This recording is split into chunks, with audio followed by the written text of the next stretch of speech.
시청자 여러분 안녕하십니까? KBS 뉴스 시작합니다. 인천시가 추진하는 원도심 활성화 사업에 인천도시공사가 시행사로 참여합니다. 인천시는 지난 24일 시청 공감회의실에서 원도심 활성화 참여 사업에 대한 업무 협약을 체결했습니다. 협약에 따라 인천도시공사는 원도심 활성화 사업의 시행사로 대상 사업을 발굴하고 인천시와 협의해 사업을 추진합니다.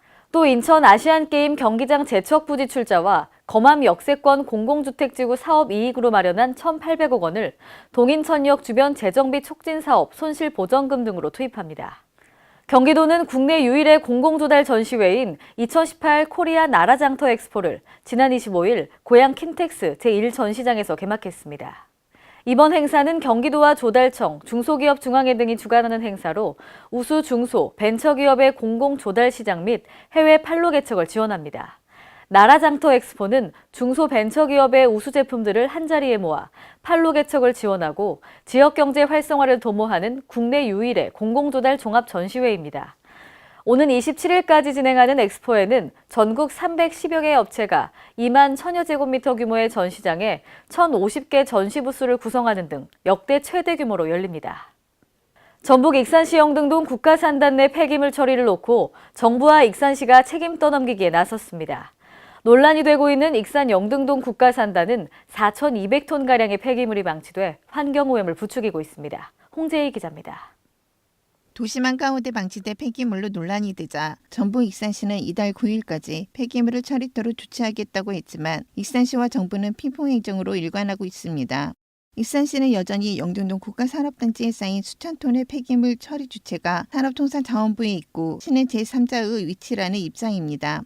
더욱이 이곳은 오는 10월 개최될 전국체전 숙소로 활용될 호텔이 건립되고 있는 곳 옆이어서 시민들은 익산을 방문하는 관광객들에게 비춰질 이미지를 우려하고 있습니다. 익산시 관계자는 지난해부터 사회에 걸쳐 신속한 처리 명령과 함께 고발 처분을 내리고 있지만 해결 방안이 되지 못하고 있다며 문제가 되는 업체뿐만 아니라 다른 업체도 있어 수사 의뢰를 해놓은 상태라고 말했습니다. 또 산업 폐기물 처리 주체는 산업통상자원부에 있다며 첫 번째 책임자는 폐기물을 버린 사업자, 두 번째는 토지 소유자인 산업부, 세 번째는 시민들에게 쾌적한 환경을 제공해야 하는 익산시에 있다고 말했습니다. 이에 대해 산업부 관계자는 폐기물관리법에 보면 첫 번째가 폐기물 배출업자, 두 번째는 환경부와 지자체에 있다며 현재 업자가 무단으로 건물을 점유하고 있어 폐기물이 처리된 후 산업부에서 건물 철거에 대해 논의될 것 같다고 말했습니다. 폐기물 관리법을 보시면 폐기물 어떤 배출 및 처리 상황을 파악하고 관리해야 되는 거는 폐기물에 대해서 되집행을 할 수 있는 거는 환경부 장관과 시도구청장이거든요. 익산시 관계자는 국가산단이 익산시에 위치하고 있어 익산시도 완전히 책임이 없다고는 말할 수 없지만 기업을 관리하지 못한 정부 책임이 크다며 시에서는 시 역할에 맞게 축구 명령을 내려 처리하겠다고 말했습니다. KLN 홍재입니다. 대구광역시는 국내 유일의 소방안전 중심 국제종합전시회인 제15회 국제소방안전박람회를 오는 27일까지 대구 엑스코에서 개최합니다. 이번 박람회는 세계 5대 아시아 최대, 국내 유일의 소방안전산업 전문 최대 규모 행사입니다. 발전하는 소방산업, 함께하는 국민안전이라는 슬로건을 내걸고 첨단 소방, 재난 관련 신기술, 신제품을 전시하고 안전체험 및 야외 전시 부스 등 다채로운 행사를 선보이고 있습니다. 특히 올해는 4차 산업혁명관이 처음으로 구성되어 소방대원 훈련 시뮬레이터 등 최첨단 기술을 선보일 계획입니다. 전북 지역에서는 남원시가 가장 많은 문화재를 보유하고 있지만 관리할 공간이 없어 타 지역 박물관에서 분산, 관리되고 있는 실정인데요. 전예은 기자입니다. 전북 남원시는 도내에서 가장 많은 문화재를 보유하고 있으나 이를 보존, 관리할 시설이 없어 정작 중요한 것들은 다른 지역에 맡기고 있습니다.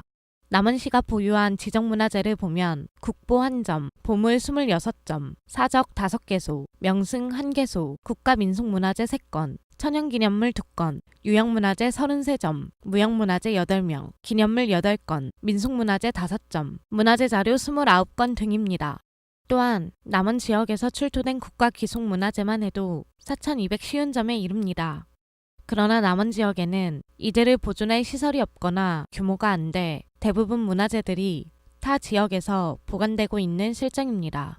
현재 남원의 문화재를 보관하고 있는 박물관은 춘향 테마파크에 있는 남원 향토박물관이 유일합니다. 하지만 이는 전국 150여 국립박물관 중에서 가장 작고 열악한 상태입니다. K랜 전예은입니다.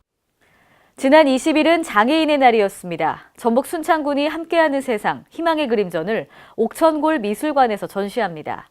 손을 사용할 수 없는 장애를 가진 사람들이 입이나 발을 사용해서 그린 작품들인데요. 김경모 기자입니다. 전북 순창군에서 구족작가 특별전시회 함께하는 세상 희망의 그림전이 열립니다.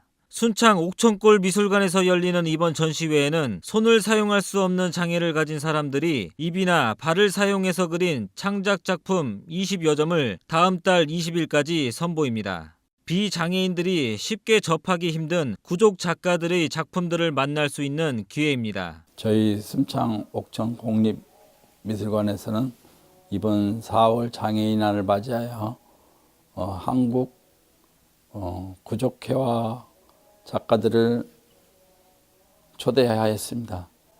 구족작가회화 21명의 작가들을 초대해서 한 땀 한 땀 그려놓은 좋은 작품들을 선보이고자 이렇게 전시회를 마련하게 되었습니다. 많은 성원과 많은 관람을 부탁드립니다. 이번 전시회는 최병직, 김명기 등 전국 각지 21명의 구족회화 작가들이 함께했습니다. K랜 김경모입니다. 남북 화해와 한반도 통일을 염원하는 불국사 3층 석탑 등이 서울 광화문 광장을 환하게 밝혔습니다.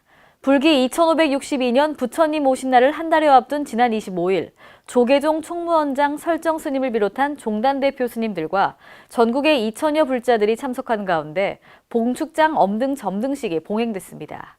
이날 총무원장 설정 스님은 축원문을 통해 남북 정상회담의 성공적 회항과 평화 통일을 두 손 모아 기원했습니다. 총무원장 스님의 축원문 낭독이 끝난 직후부터는 한반도 안정과 평화를 염원하는 기원 탑도리가 진행됐습니다. 충청북도가 오는 27일 남북 정상회담에 따른 남북교류 협력 사업 추진을 위해 팔을 걷어붙였습니다. 도는 24일 충북도 남북교류협력위원회와 도민과 함께하는 남북교류협력 전망 세미나를 개최했습니다. 남북교류협력위원회에서는 그동안 도가 발굴한 남북교류협력 사업에 대한 위원회 자문과 추진 방향이 논의됐습니다.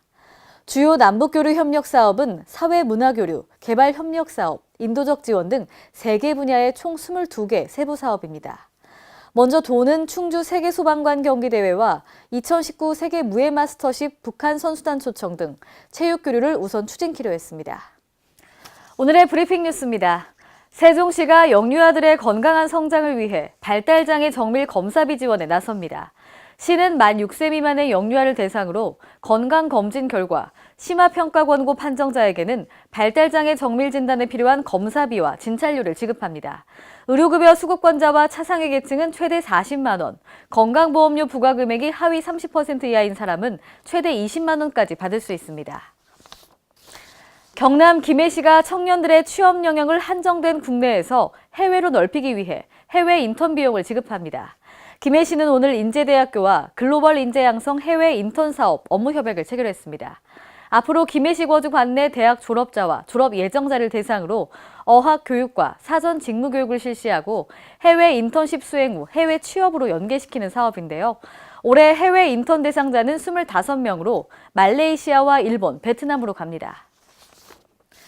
정부가 3년 전 전통시장 청년상인 육성 사업을 시작했었죠. 청년들에게는 창업의 기회를, 전통시장에게는 활기를 되찾을 수 있는 기회를 만들어보자는 의도였는데요. 이로 인해 지난 2015년부터 중소벤처기업부는 청년 점포당 최대 2,500만 원까지 지원했습니다. 하지만 2015년 이후 지원 사업을 통해 개업한 396개 점포 가운데 141개가 폐업했는데요. 점포들의 생존율은 작년 말 기준 64%대에 그쳤습니다. 원인은 어디에 있을까요? 일부에서는 지원 체계의 허점을 짚었는데 원래 유동인구가 적은 곳에 억지로 상권을 형성하려는 것 자체가 사업 추진만을 위한 무리수라는 지적도 있었습니다. 이상으로 K랜 뉴스를 마칩니다. 시청해주신 여러분 고맙습니다.